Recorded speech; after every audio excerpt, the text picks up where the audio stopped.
The hostile takeover agreement landed on my desk with a thud that seemed to echo through my entire life.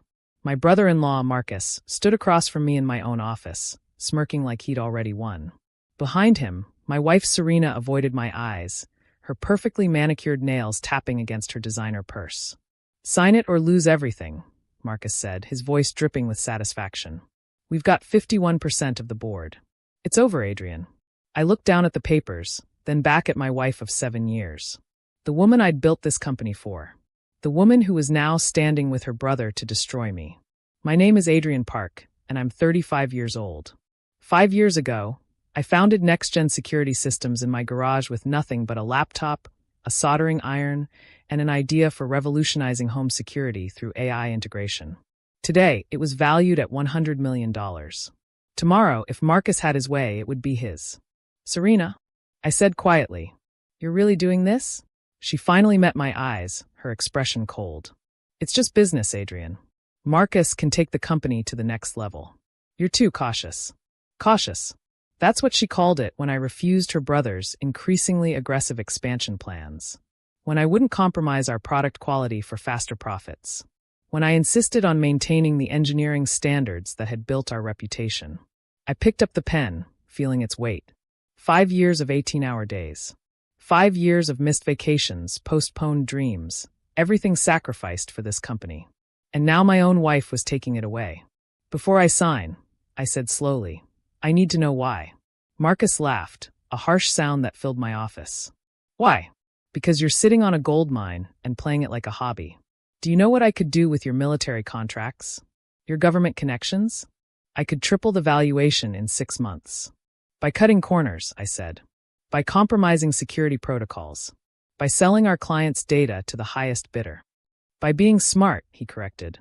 "Something you never learned in all your years playing with circuit boards."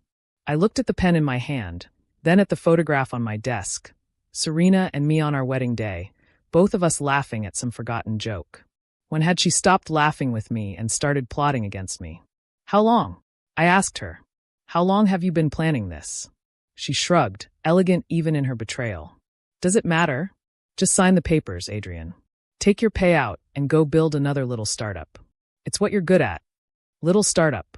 As if NextGen was just another project, not the culmination of everything I'd learned, everything I'd dreamed. I signed the papers. Marcus's grin widened as he snatched them up, already pulling out his phone. "Smart choice. Security will escort you out. You have an hour to clear your office." "I'll need to transfer my administrative access," I said mildly. "Unless you want to explain to our clients why their systems stopped working." He waved dismissively. "IT is already on it. We've got everything covered." I nodded, standing up slowly. "Of course you do." As security watched me pack my personal items, I pulled out my personal laptop, the same one I'd started the company with. My fingers moved across the keyboard with practiced ease, entering a series of commands I'd hoped never to use. You see, Marcus thought he understood my company because he'd studied our financials, charmed our board members, and convinced my wife to betray me. But Marcus didn't understand the first thing about engineering, about coding, about the intricate systems I'd built from scratch. Every product we'd ever shipped, every security system installed in thousands of homes and hundreds of government facilities, contained a piece of code I'd written in those early garage days. A failsafe. A kill switch. Not malicious. It wouldn't harm anyone or compromise security. It would simply stop working. The code was buried so deep in our proprietary firmware that it would take months to find and remove. It was tied to an authentication key that only I possessed, hard-coded into the very foundation of our operating system. Without regular authentication from my personal server, which I'd maintained separately from company infrastructure, every next-gen system would enter permanent safe mode within 72 hours. Safe mode meant no features beyond basic locks. No AI integration. No smart home connectivity. No advanced threat detection. Just expensive doorknobs and window sensors. As I carried my box of belongings past the engineering department, I saw my team, the brilliant minds I'd recruited and mentored, watching with confusion and concern. I'd built this company as much for them as for myself. They deserved better than Marcus's leadership. Adrian, Rachel, my lead engineer, stood up. "What's happening?" "Change in leadership," I said calmly. "Take care of each other." She frowned, catching something in my tone. Rachel was brilliant. She'd figure it out soon enough.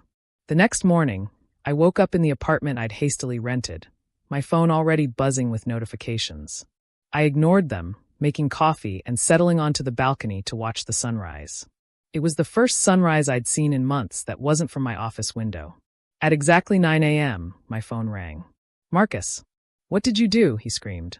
"Good morning to you too, Marcus. How's the company? Every system is showing authentication errors. The military is threatening to cancel our contracts. Fix this now." "I don't work for you," I reminded him. "You made that very clear yesterday. This is sabotage. It's illegal. I'll have you arrested." "For what?" I asked mildly. "Failing to maintain personal servers that were never part of company infrastructure?" "Check the documentation, Marcus. The authentication system was always listed as requiring external validation.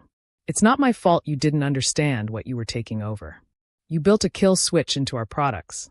I built a security feature that prevents unauthorized use of proprietary technology. It's all perfectly legal and thoroughly documented. Didn't your due diligence team review the technical specifications?" Silence. Of course they hadn't. Marcus had been so focused on the financial opportunity that he'd ignored the technical details, the very foundation of what made NextGen valuable. "What do you want?" he asked finally, his voice strained. "What I wanted was to run my company in peace," I said. "But that ship has sailed. Enjoy your new acquisition, Marcus. I'm sure you'll figure it out eventually."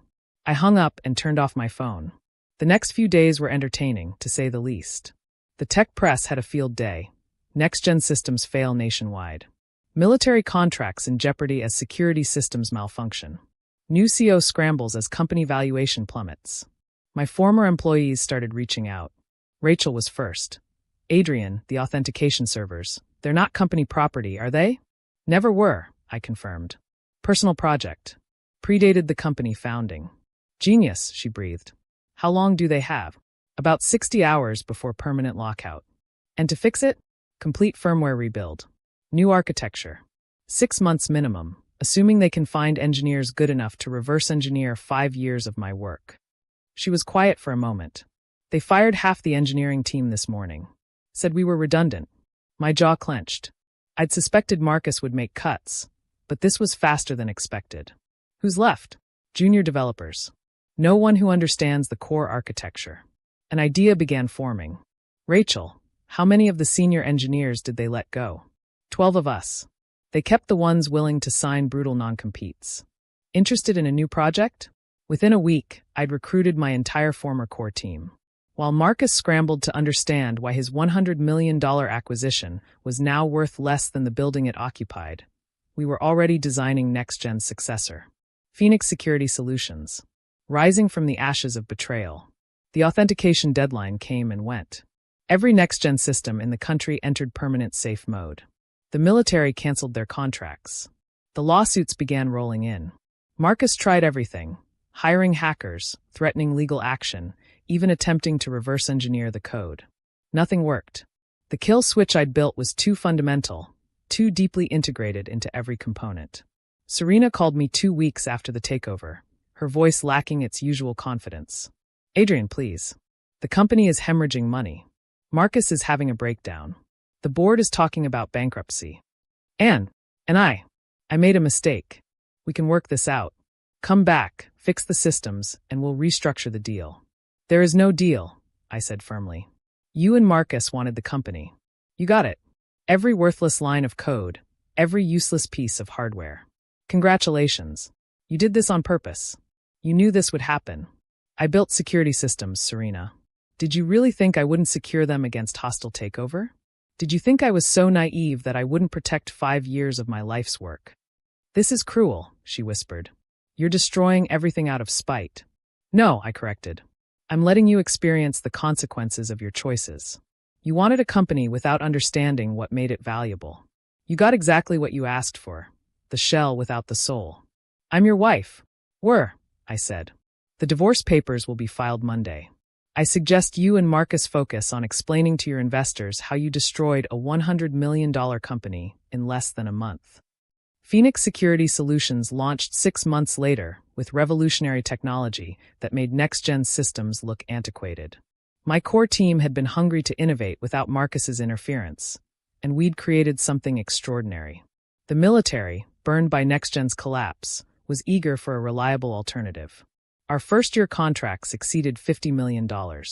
Marcus's NextGen declared bankruptcy after 8 months of trying to fix the authentication issue. The engineering costs alone had drained their reserves, and without functional products, revenue had disappeared. The board sued Marcus for mismanagement. Serena sued him for convincing her to invest her divorce settlement in the takeover. I bought NextGen's assets at the bankruptcy auction for pennies on the dollar, mainly to acquire the patents I'd filed. Marcus watched from the back of the courtroom as I signed the papers, his designer suit replaced by off-the-rack polyester. "You planned this all along," he said as I passed. I stopped, considering. "No, Marcus. I planned for success. You forced me to plan for failure. The difference is, I understand that in tech, the product is nothing without the people who build it. You thought you were stealing a company. You were just stealing empty boxes filled with dead code." Rachel, now my CTO at Phoenix, added, "He didn't plan it all along. The kill switch was built years ago. Adrian just never thought he'd need to use it. You're the ones who lit the fuse." As we left the courthouse, my phone buzzed with a message from Serena. A long apology, a plea for forgiveness, a reminder of what we'd once had. I deleted it unread. Some bridges, once burned, illuminate the path forward. Phoenix Security Solutions went public 2 years later at a $500 million valuation. Every employee from the original NextGen team received equity that made them millionaires. We'd built something better than what was stolen. We'd built a company founded on loyalty, innovation, and the understanding that technology without trust is just expensive junk. The kill switch had worked exactly as designed. Not to destroy, but to protect. To ensure that what I'd built couldn't be perverted into something lesser by people who valued money over mission. Marcus had thought he was taking over a tech company.